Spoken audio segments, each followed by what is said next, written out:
Each year, Microsoft Research hosts hundreds of influential speakers from around the world, including leading scientists, renowned experts in technology, book authors, and leading academics, and makes videos of these lectures freely available.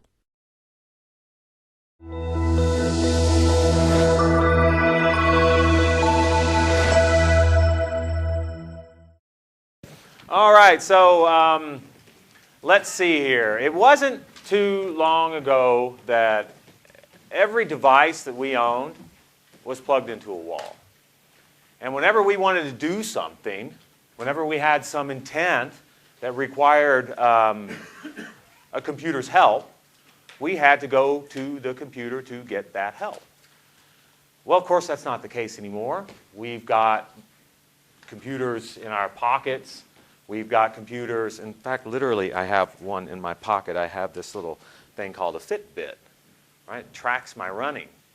So now, instead of, okay, if my intent is I want to become a runner.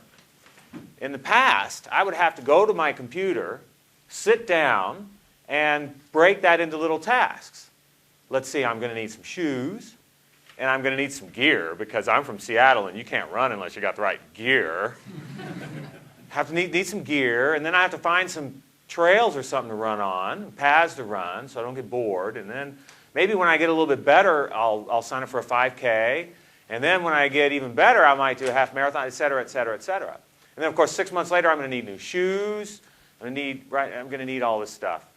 Now, the way it works, really, is that if you buy shoes, running shoes, for the next 6 weeks, you're going to get ads for running shoes. Running shoes, running shoes, running shoes. You want running shoes, don't you? I just bought the running shoes. So it's different now, because now our intents are things that occur within our devices, right? My phone's there when I decide to do something. I don't have to go anywhere. And now these little machines can track me. They know when I'm ready for a 5K. It knows when I'm ready for a half marathon. And it bitches at me when I'm lazy. It has not been happy with this whole UK visit at all. Apparently, that black stuff you serve for breakfast, what is it called? Black pudding. It's a wonderful cure for hangover. It really my little Fitbit thing. I don't know what that stuff's made of, but this does not like it. I don't want to know? Okay. Man, I'll tell you what, it's a cure for real ale, that's for sure. So we have these devices now. They are with us, and they can last through these intents. And we have these apps. They're with us. Now, the apps, I'm not so sure I like apps. I was with a friend. I went to the movies the other day. I was with a friend, and she's sitting there, and she pulls out her phone, and she's looking at her phone. I'm thinking, yeah, this is a pretty good movie, you know. What are you looking at your phone for? You have something better to do, better company? And then she starts counting down. She's like, oh, 30 seconds. And I'm clueless, right? And then she's counting 5, 4, 3, 2, 1. Be right back. And she takes off. Right in the middle of the movie. And so I'm watching. A couple minutes later, she comes back and sits down. Now, ordinarily, when somebody does that, what's the first thing they say? What did I miss? Right? She didn't say anything. She just sat there and started watching again. And I said, proactively, you didn't miss anything. She said, I know. She has an app that tells her when she can pee at the movies. Right? It even has, it has the biggest section. Somebody's curated all this. They've watched the movies. They've gone through. That's boring, boring, boring. And the biggest gap they call the prostate gap. Right? I mean, they got all this stuff figured out. I don't have that app. Why is it that these services are things that I still have to go after? Right? I'm still going to my devices and saying, I need help with this. And I'm still going thinking, I need that, but I don't have it. And now I've got to install it. I've got to do all this stuff. Right? We've been snookered by this whole web thing. We are slaves to it. Oh, I need to know something. Go to the web. I need to know something. Go to the app. Oh, apps are better. Not really. you still got to go search for them. You got to discover them. I didn't know. I'm still peeing all by myself in the movies. I didn't have that app. We can do better. We can do better. We can do better because you know what?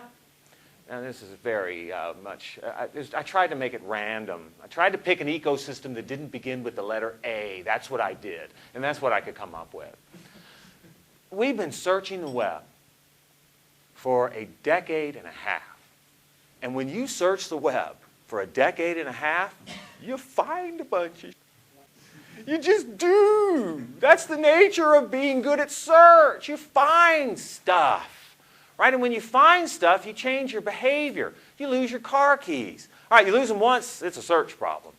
You lose them twice, maybe it's a search problem. By the time you've lost them for the 11th time, it's no longer a search problem. It's a, yeah, I tend to leave them there, or there problem. And it's different. Right? You lose your dog, and you change the way you behave. Right? Your dog runs off at the park. Next time you go to the park, you keep him on the leash. Right? You don't want to search for the dog anymore. So we found a bunch of stuff. Not only have we found a bunch of stuff, we keep finding stuff. Right? We have all these feeds. We have entertainment feeds. Right now, there's data centers on behalf of Google, on behalf of Bing, just ingesting all this stuff. Right? We know who Brad Pitt's sleeping with now. We know, right, everything that's happening, we just know it. Entertainment feeds, sports feeds, news feeds, all these feeds just constantly being sucked into these data centers. And some of the best machine learning on the planet is happening on these feeds. There's people curating this stuff by hand to make it even better, right? We know things now. The stuff we found, these are entities. We know who Brad Pitt is. We know who Will.i.am is. We know who James Whittaker is. These are things we found, right? These are entities. We know about them. We know about sports figures. We know about politicians. We know about royalty. Well, you all know about royalty. So we have no clue about royalty. Guys met this morning. He's got Royal Bank of Scotland. I'm like, what made your bank so damn special? Right? What about all the other Scottish banks? They're like, well, the Plebe Bank of Scotland? I don't know. Right? We know these things. We know these things. This is stuff that we know. And we know how it's connected. Right? We know every actress that Brad Pitt starred with. We know every director he worked under. Right? We know how these things are connected. We know all these pieces. We know answers. We don't have to guess anymore. I mean, go to a website and you count how many goals Pelé scored in 1970, or ask an answer index that has it. Right? There's no searching. It's just an answer. Who are the members of Coldplay? Ask it. It'll give them to you. What's the name of the band, the drummer in Neil Young's band? Right? It's an answer. We know it. We found it. Someone else has asked that question before, and we remembered it. Right? We're creating search problems where search problems don't really exist. We're telling people to go to the web for answers simply because they're used, and they're doing it because they're used to going to the web for answers. Right? There's more that we can do here. We have personal data, by the way. Right? We can make this experience better for you based on the things we know about you. And oh, do we know some stuff about you. Now, I know this whole personal data thing seems a little scary. And it should. Right? Because you're going to websites and there's these exchanges like, hey, man, that guy's logged in. We'll pay more for tell us something about him. What will we do? We will, we'll give him news that's more, like their, no, you won't. You'll give us ads, won't you? Well, you're going to try to sell us stuff. That's why you're paying for it. But I don't think it's right. There's a better way to do this, right?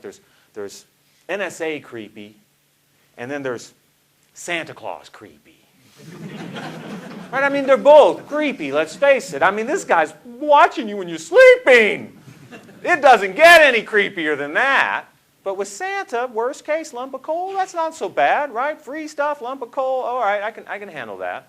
Right? I think we can continue to nudge the industry toward the Santa Claus piece of this as well. And then, of course, there's curated content, and of course, we can watch all this stuff happening in real time and try to get better with it. So this is the world that we live in now. We live in a world of these always-on, carry-along devices that know what you're doing. They understand your context. They know where you are right now. They know what you're trying to do. They understand your goals. We have these services that sit in the cloud and just spit stuff out. Hey, I know how to do this. There's another service that knows how to do this. And we have at least 2 indices of the world's information at our disposal, Google's and Bing's. What can we do with this that's better than the way we're doing it now? Can we get to the point where we're not telling people, oh, you want to know something? Browser web, that's what you need. Or if we're better at monetizing apps, oh, you want to know something? There's an app store. Find the app, install it. You're going to love it, right? There's got to be another way. This is 2013, and I'm still going to the web to figure stuff out that has already been figured out. My browser doesn't often remember what I figured out 2 days ago. So how can we do this that's a little bit better? So first thing I want, this whole Internet of Things, I don't care if my toaster isn't ready for me in the morning. Even the coffee pot, I'm fine flicking it on and fumbling about. If my temperature and my thermometer in my house doesn't reset itself when I walk out, I got more pressing things to worry about. Here's what I'd like. I'd like my damn phone and my damn tablet and the PC that I've got on my desk and my television to just get along. That's what I'd like. I'd like an internet of my things. I'd like my TV to say, hey, man, James' show's coming on. You know, the one he likes. Phone, where's James? I know you're together. Right? And tell me these little things, right? I get a bill on my phone. You know, somebody sends me a bill. I'm not going to pay the bill on the phone, squeeze and make it bigger. How much is it? Oh, 200. I want to see the invoice. Oh, dude. I'm not going to do that. I want my phone to just say, you know what, I'm not good at this, but your tablet's good at this. So flick over to the tablet, right? I want my phone to know what it's good at. I want my tablet to know what it's good at. I want my desktop to know what it's good at. I want my TV to know what it's good at, and I want them to just work together, right? When my phone wakes me up in the morning, I set my alarm, my phone wakes up, I want it just to be joyous. James is awake! James is awake! Tablet, get his news ready, get his news ready. TV, that show that he wants to watch. Are you ready? Let's take this guy's context and let's figure out what he needs to make his life easy. Don't make him go out for it. Don't make him figure it out. Don't make him find the news app. It's every damn morning. It's Flipboard. It's The Economist. It's the same thing. Be ready for me. I want an internet of my things. That's my first wish. So there's my things. There's me in the middle. I want it to work properly. So scenarios like, hey, Game of Thrones is coming on. Do you all watch this? This is so good. When I first saw Lord of the Rings, I thought, that's it, the pinnacle of all graphics on television. Lord of the Rings gets blown away by this show. It's exquisite. I don't want to miss a single episode. I want to watch it live. And if I forget, I want my TV telling my phone about it. And then when I'm there, that's my context. I'm watching Game of Thrones. My tablet should figure it out. Hey, he's watching Game of Thrones because TV just told me he's watching Game of Thrones. There's a second screen experience for Game of Thrones. I'm going to find it, and it's going to be ready for him. And my phone might say, you know what? He may want to buy one of those books, or he may want to look at pictures of the actors and the actresses that are there. He may want to read the Wikipedia page. He may want to read the gossip columns about it. It's going to be there, right? It's just going to be ready for James. I want to be the center of the universe of my devices. That's what I want. And I want the services to be part of this, too. I want my services to get along and understand, hey, this guy's got context. If I'm on the phone with my mom, it's kind of, I was going to say when I'm talking to my mom, but it doesn't really work that way. We have like a 10,000 to 4 word ratio between us. She's like, oh, it was so good catching up with you. No, only one of us got caught up, and it wasn't you. Right? But if I'm walking, say I'm getting in my car, it's illegal to talk on the phone in Seattle in your car. And so I wanted to figure it out. Right? My car's got a sat nav, it's got a screen. Come on, guys. You know I'm going to do it. Every single time I do it. Do it for me. Take the call. Drive home. Talking to my mom. Well, again, listening to my mom the whole way home. And then I get out of the car. Back to the phone. It's real simple. And then I walk into the house. And my Xbox wakes up and says, I can take that Skype call in 1080p, baby. And I can connect you with your brothers. Connect me with my sister so that she can make her shut up. I love my mom. Listening to her, not so much. So the devices working together. The devices and the services collaborating to make the experiences more magical. And then finally, I don't want to have to run after all the time. I don't want to say, you know what, I want to get fit. Okay, there's shoes, and then there's this, and then there's that, and then there's this, and there's this, and there's that. I don't want to have to do all of that. That's what I did last decade. I've been chasing my devices around. I've been chasing those web pages around. I've been chasing all those apps around, and I'm sick of it. I'm absolutely sick of it. How about you take all that stuff and bring it to me? I don't care where I am. You figure it out. Because I spend a lot of time in certain apps. Apps I call super apps. They're apps that I look at on a regular basis. Email, calendar, social networks, things like that. And when I'm looking at those apps, intent occurs. Somebody sends me an email. James, let's go bar hopping in Cambridge. Go ahead, send me that email. Let's go bar hopping in Cambridge. There's a bunch of great pubs in Cambridge to drink at. Now, I've got to work, don't I? I've got to go out and figure out all those bars. I don't want to do that. Why is it that what makes my email client so damn dumb that it doesn't know about the web? Hey, the web's been around for a long time. My email client's like, really? And it never said hi? It didn't. Here's an actual email I got from my daughter. The funny thing is, that's not actually my daughter right there, and that's not actually my daughter's name. Microsoft Legal said it was a really bad idea. And when a lawyer tells you it's a really bad idea, it's generally good to listen, to use her name. But it got me in trouble because I was working on this deck, and she leans over and kisses me on the cheek, and she looks at it and she said, Dad, who's Jennifer Whitaker?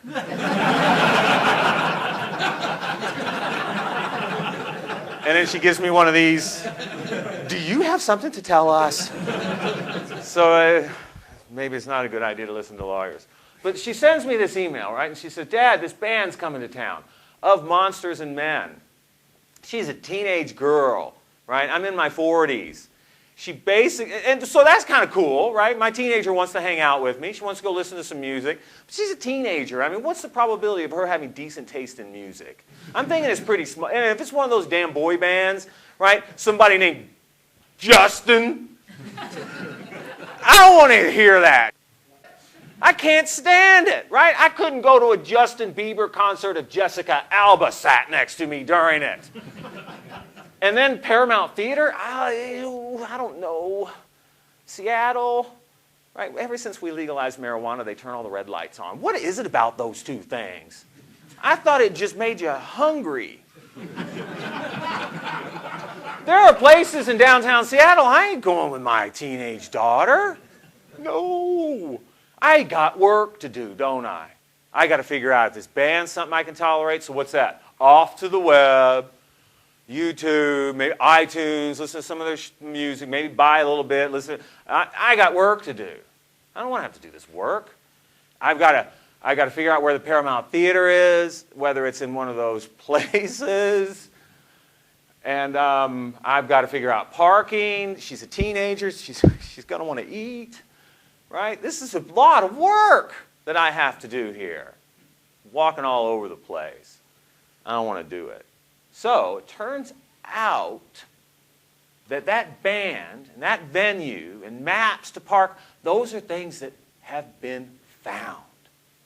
Let's stop searching for the stuff that we found. So I click on this little button down here. It says Bing knows.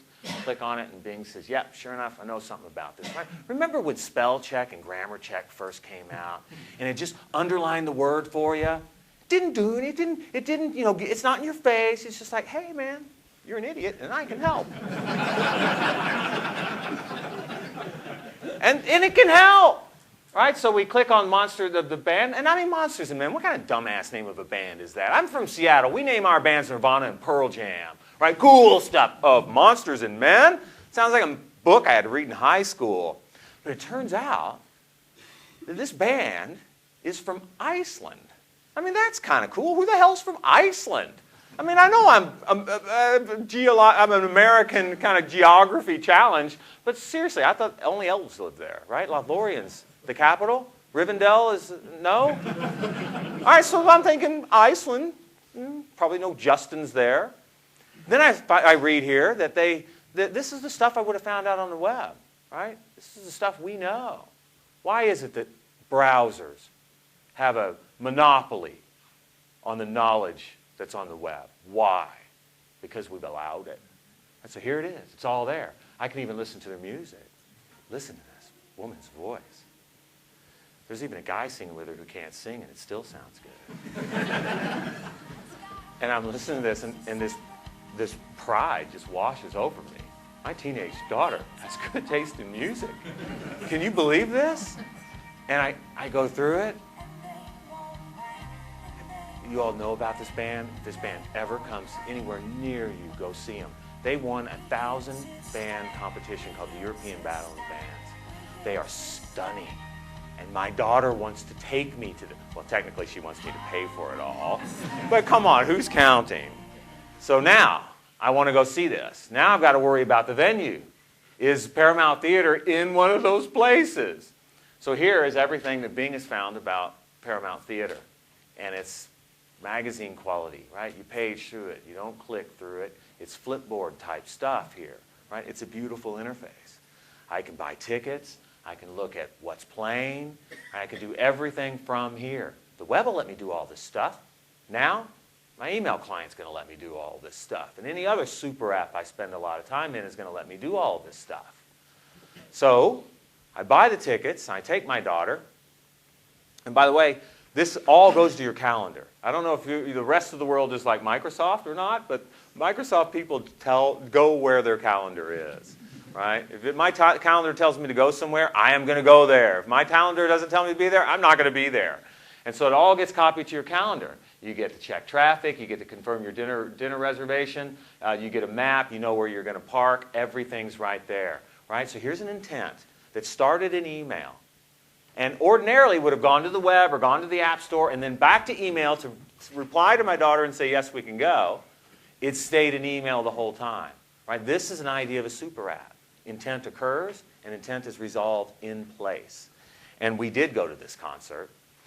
There's a picture of me and my real daughter with our tickets.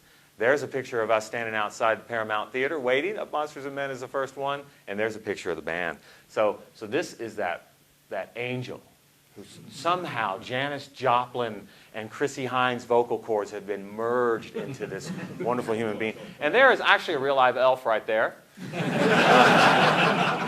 That is called a trumpet. What a woeful instrument. A trumpet is like a 1,000-year-old instrument or something like that, right? People have been blowing woeful, awful sounds through the trumpet was invented for her. Only for her. She should be the only person allowed to play it because when she plays it, amazing things happen. This band is just stunning. Okay. I want to drive this point home a little bit more. Meet users where they are, where intent occurs.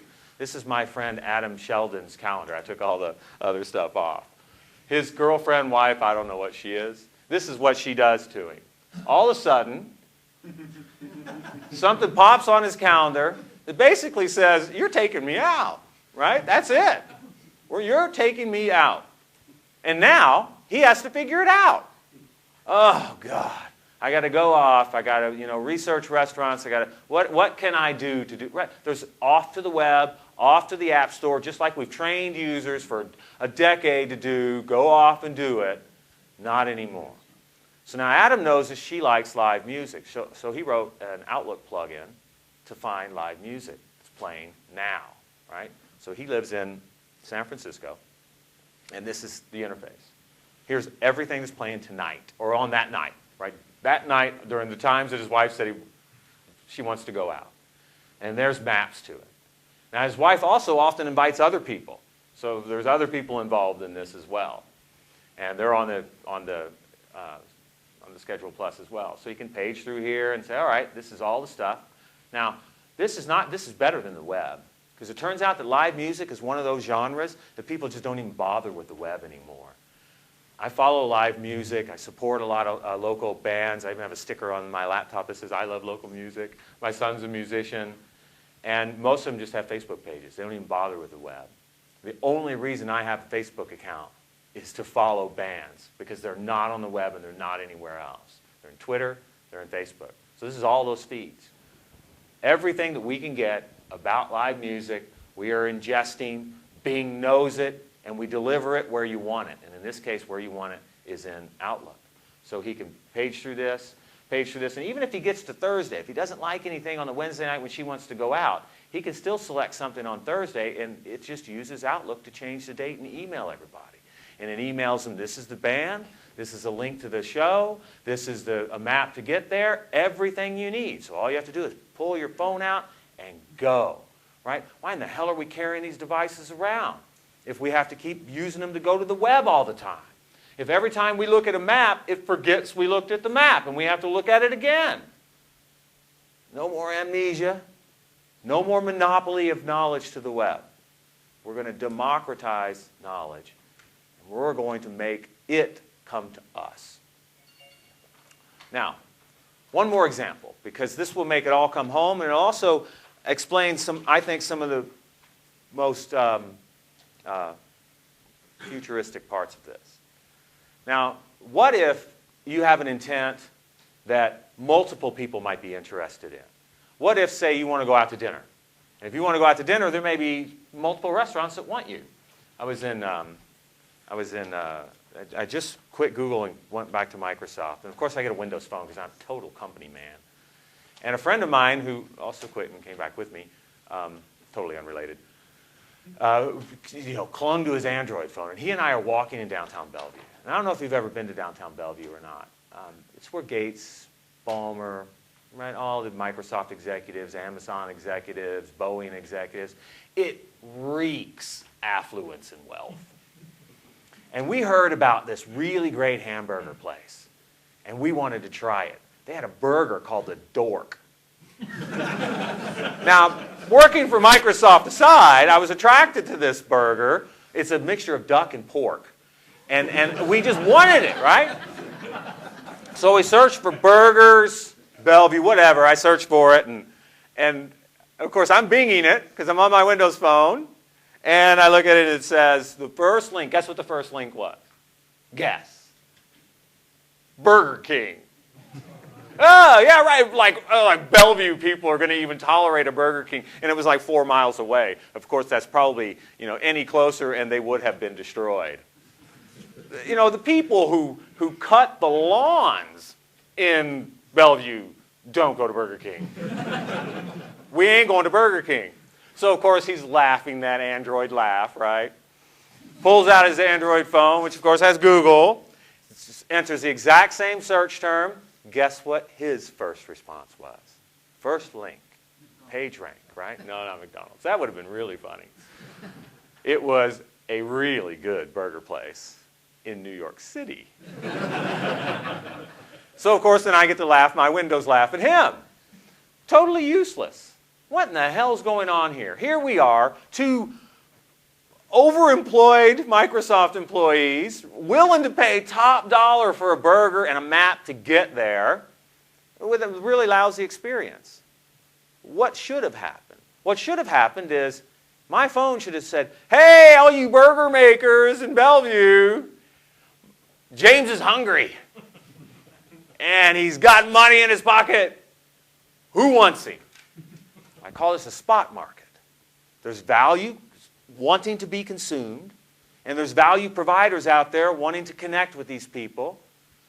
The problem is Microsoft and Google aren't particularly incented to connect the two. No offense, Microsoft. Not really incented. Who really is incented? Maybe the Bellevue Chamber of Commerce. Maybe the the Association of Burger Makers of Bellevue, right? Who might maybe do a little bit better of a job with this. You know, if it's 11:30 and there's a bunch of empty burger restaurants, wouldn't those proprietors say, you know what? I want to be top on that list. I want to be able to serve a burger to this guy. Call this a spot market. It's a value auction. It brings together the people who want to consume value and the people who want to provide that value together in a single market. Let me show you how it might work. So let's say you have one of these intents that's really complex. I need a vacation. This is a complex intent. I've got to go out to the web now and find flights and cars and hotels and activities. Serious pain in the ass, right? Remember the days where you used to just call somebody who was really good at it and said, hey, I want to go to Hawaii, and they just did it? Those days are gone. You got to do it yourself now. Now, I maintain that the first place you're going to go for this is going to be your calendar. When am I going to take this said vacation, right? That's the first thing you do. The calendar is a super app in this scenario. I need to go. When can I go? Maybe my spouse's calendar, my kids' school calendar, soccer calendars might also be consulted here. And let's say we decide, okay, the best week in all your calendars is May 12th. And this might be manual, this might be automatic, I don't care. I don't really think this is the magical part of this, trying to figure out when a family of four can do something. That's not something you wake up saying, oh, God, how am I going to figure this out? Right, it's booking all this stuff. So let's do it. All right, that week is good. So clear my calendar. That's the first thing. That's easy enough to do. There's an API for that. And then on Sunday, find those flights for me. Now, ordinarily, you get flights in this big textual list. Here's one, it's got 3 stops and it's 8 hours long. Here's one, it's got 2 stops. And sometimes you book one thinking, ooh, that's a nice cheap one. And then you get all the way through it, you think, oh, yeah, it's cheap because it's got 2 big old long layovers. I don't want that. When you take the right set of data and match it with the right super app, stuff like this happens. The right thing happens. You don't mistake the nonstop flights for the multiple layovers. Look at the layovers. They're red. They're obvious. There's a long one. There's a short one. There's 2 of them. We don't want that flight. Here's a red eye. I mean, none of us have ever booked an 11 p.m. flight thinking it was an 11 a.m. flight. None of us have ever done that, but we know people who have, don't we? Right? That's obvious in this case. So now we pick one, and we just click it. And that's it. Normally you book a flight and then you have to go back to your calendar and enter in all the details and the confirmation numbers and the times and everything so you remember where it is. Why? Why are you leaving the calendar? Why? Is the calendar so ignorant of the web that it can't do this? The web can do everything we just did right there. And what I'm saying is that the web, that the browser doesn't have to be the only app we can do it in. We can do it anywhere we want, and there it is. Now, consider this spot market idea. This is not some bozo in North Dakota thinking, God, I wonder what Hawaii's like this time of the year, and searching for stuff. Because those merchants down in Hawaii are paying for that dork to search. They don't know. They don't know he's not really coming. They buy an ad. Oh, yeah, search for this. Here, show them our stuff. We'll pay for that. This is a pretty strong signal. This is a family of 4 coming. They are coming. Who wants them? Who wants a piece of this family of 4 from Seattle to where are we going here? Kahului, the island of Maui. Beautiful place. So, let's have a spot market. All the hotels that are interested in having this family of 4 stay, bid on it. And the highest bidder, which means biggest discount to the user, gets to be first. So it's a value market and a spot. It's a value auction and a spot market. It's only going on for the short duration of time. And it's based on value. The one that provides the most value to the user gets on top. And of course, you can page through. I'm sorry? Is it personalized to you? Because I don't like the branded hotels. I like the small family ones. It is, right? We most certainly is. In fact, I introduce personalization when I get to the activities, but this could easily be. I'm the same way. I hate big hotels. So it could easily be, Santa Claus style personalization. And so we can page through this, we can grab one, and we can book it. And now here's another strong signal. Not only is this family of 4 coming to your island, they're staying for a week. They're going to need food. They're going to need supplies. They're going to need activities. They're going to need marriage counseling. Right? It's all there. So who wants them? How about some local attractions that match your interests, right? So we can pull in personalization stuff to this as much as we want.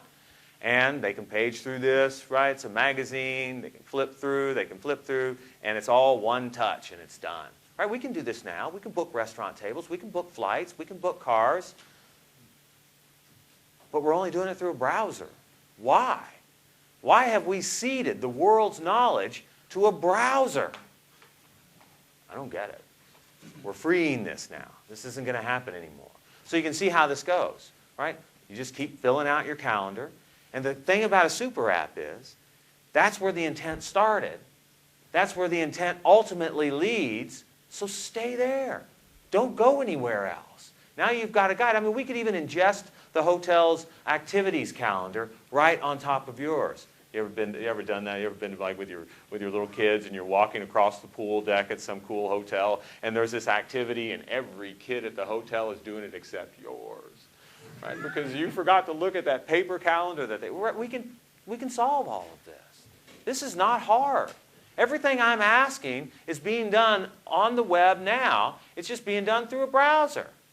What makes the browser so special?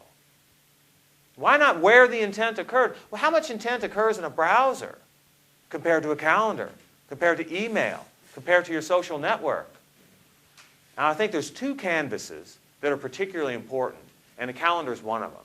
Because any sort of temporal intent, anything that has to do with time, has a natural home painted on a canvas.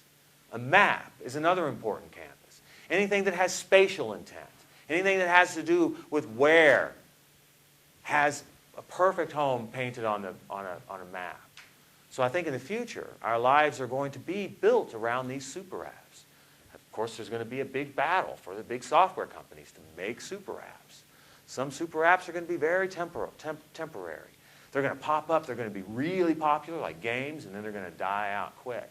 There's going to be other super apps that will last a certain amount of time. And then they'll die out. There's going to be other apps. I mean, email. How many years have we been predicting the demise of email as a super app? Oh, yeah, social's going to kill it. Everything's going to kill it. Instant messaging didn't kill it. Social hasn't killed it. It's a super app. It probably will always be a super app. Our kids grow up not using it, and the minute they go to college, they start using it like crazy. So some super apps are going to live and die. There's going to be a lot of competition around it. And then the other competition here is to be those data providers. If you have data that's valuable, this is a spot market for that data is much more interesting. So a data owner is going to do the following.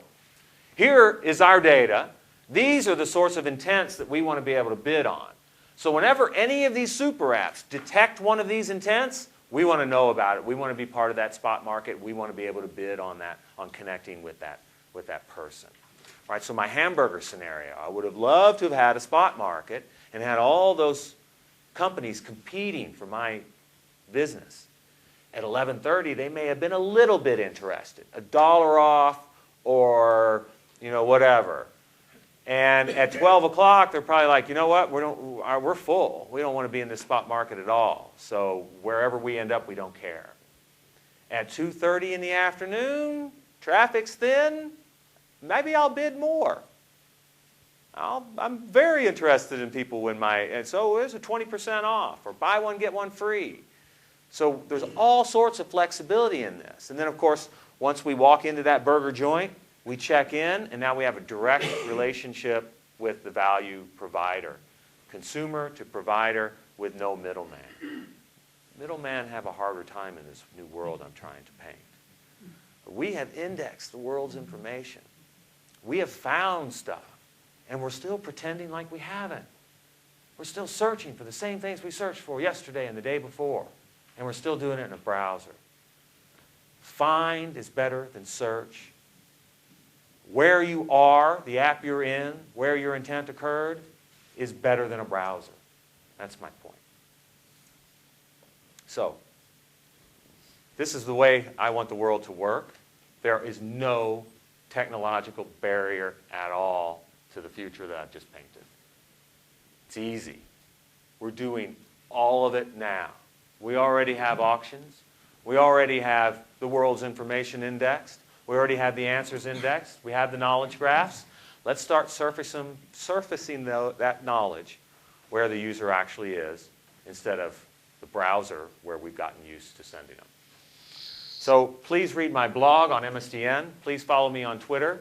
And if you'd like to email me and offer to buy me a beer, I would probably email you back. My name is James Whitaker. I work for Microsoft. I'm finished. Thank you.